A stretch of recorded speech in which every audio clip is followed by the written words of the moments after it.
Sasa hiyo ndio unaambia mtoto. Hiyo ndio unaambia mtoto. Mtu anatarajia kuambia nini? Sasa kazi yako ni kuongea, ni kuambia mtoto vitu mbaya mbaya. Wewe unaongelesha mtoto kitu. Sasa nimwambie aje, uliachana na babake. Sasa uliachana aje? Yaani tulikuwa tunazikwa pamoja kaburi moja. Unaongea mbaya, unaambia mtoto tuliachana. Lazima ajue. Sasa hiyo ndio maneno tuko nayo kwa roho. Mwambie mtoto mambo mazuri tu ya kuishi kwa hii dunia. Sasa mazuri kaa gani? Tuliachana.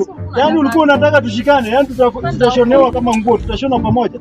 Hadi nikufa utakufa peke yako, mimi nikufa nitazikwa peke yangu. Sasa hii mambo yako ya kuambia, Junior, mimi nataka tuende na yeye leo. Tunaenda na Junior leo home. Hapo nataka kwenda na nani? Nataka kwenda na nani? Unaenda na mimi ama unaenda na yeye? Unaenda na mimi ama unaenda na yeye? Watoto wanataka sisi tukae wawili wote, lakini nataka kujibu. Mtoto anapenda wote.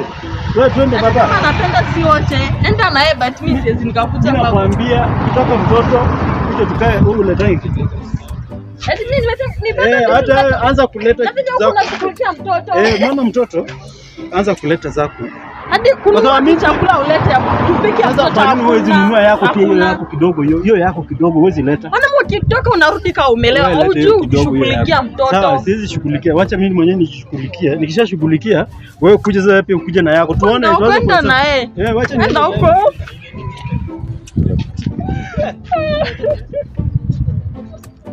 Jamani chukua mtoto. Hawezi chukua mtoto nani amjamshia shijaka hiyo na unalia nini? Lazima tuanze na hiyo mtoto. Nani? Simse, nimeacha na yako amekutana na mimi kwa pale na mtoto ya kamera ya mtoto. Ashughulikie mtoto ameniacha. Sasa unaenda wapi?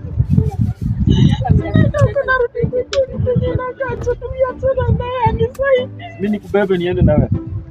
Twende na wewe. Nitanisaidia. Napenda kusaidia.